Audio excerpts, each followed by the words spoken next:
चाय तो ऐसा हो नहीं सकता कि आप पियो ना, और उस टाइम पे आपके पास फ्रेश मिल्क अवेलेबल नहीं होता तो आपने टी वाइटनर ही यूज़ करना होता है। और टी वाइटनर बेसिकली यूज़ ही चाय और कॉफ़ी में होता है कि आप अपनी कॉफ़ी और अपनी चाय का कलर और उसका फ्लेवर इन्हेंस करने के लिए यूज़ करते हो। पर क्या आपको पता है कि इसकी कंपोजिशन क्या है, इसमें कौन से ऐसी चीज़ें हैं जो यूज़ होती हैं टी वाइटनर को बनाने के लिए, और क्या आप टी वाइटनर अगर यूज़ कर रहे हो तो क्या आपके लिए वो सेफ़ है या नहीं है, क्या वो आपके लिए हेल्दी है या नहीं है। तो इस बारे में छोटी सी इन्फॉर्मेशन जो है जो मैं आपको आज दूंगी।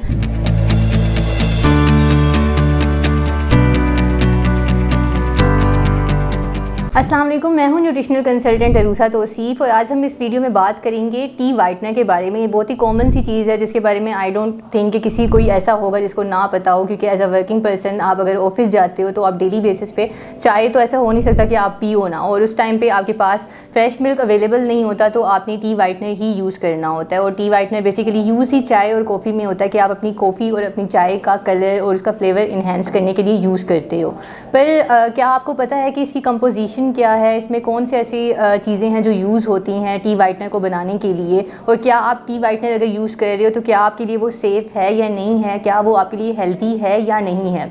तो इस बारे में छोटी सी इन्फॉर्मेशन जो है जो मैं आपको आज दूंगी कि पहले तो टी वाइटनर की कंपोजिशन क्या होती है, उसमें कौन सी चीज़ें जो हैं यूज़ होती हैं। ज़्यादातर इसमें शुगर, हाई शुगर होती है, इसके अंदर फ़ैट कंटेंट बहुत ज़्यादा होता है, प्लस इसमें प्रोटीन ऐसी होती है जो कि इजीली डाइजेस्टेबल नहीं होती। तो शुगर कंटेंट ज़्यादा होने की वजह से वो लोग जो ओवरवेट होते हैं उनको इसको ज़रा अवॉइड ही करना चाहिए, क्योंकि अगर इसमें शुगर कंटेंट ज़्यादा है तो उसमें कार्ब्स ज़्यादा हैं, और अगर कार्ब्स ज़्यादा हैं तो आपको अच्छे से बेहतर से पता होगा कि आपने इसको अवॉइड करना है। दूसरी चीज़ जो इसमें ज़्यादा होती है वो होती है प्रोटीन जो होती है वो डाइजेस्टेबल नहीं होती, जिससे आपको स्टमक इश्यूज़ होती हैं, आपकी बाउल मूवमेंट जो होती है वो इंक्रीज़ होती है, आपको डायरिया वगैरह के इश्यूज़ इससे हो सकती हैं। तीसरी चीज़, इसमें फ़ैट ज़्यादा होता है और इसमें कोलेस्ट्रॉल जो है वो ऐड होता है। एक जो है प्रिजर्वेटिव होता है जो कोलेस्ट्रॉल का, जो कि यूज़ होता है इसकी शेल्फ़ लाइफ को इंक्रीज़ करने के लिए, ताकि ये बहुत ज़्यादा जल्दी ख़राब ना हो। उस चीज़ को प्रिवेंट करने के लिए इसमें cholesterol as a added preservative use होता है, जिसकी वजह से आपका एक तो वेट इंक्रीज़ होता है, दूसरी चीज़ उससे आपको किडनी इश्यूज़ होते हैं, जैसे किडनी स्टोन्स हो गए, और इसके अलावा ब्लड वेजल्स जो होती हैं उसका इशू होता है, इसकी वजह से कि वो ब्लॉक हो जाती हैं, जिसकी वजह से हार्ट डिजीज़ का ख़तरा इसमें बढ़ जाता है। तो इसलिए आई थिंक कि अगर आपको पता हो कि एक चीज़ से आपको इतना नुकसान मिल रहा है तो वो चीज़ आपको खुद भी थोड़ी सी उस पर ओवरकम करना चाहिए। और अगर आप उसके बजाय फ्रेश मिल्क यूज़ करते हो तो वो भी बेहतर है। फिर आती है कि क्वांटिटी, कितनी क्वांटिटी में आप यूज़ कर रहे हो। एक तो ऑलरेडी ये इतना हार्मफुल होता है, इसमें ऐसे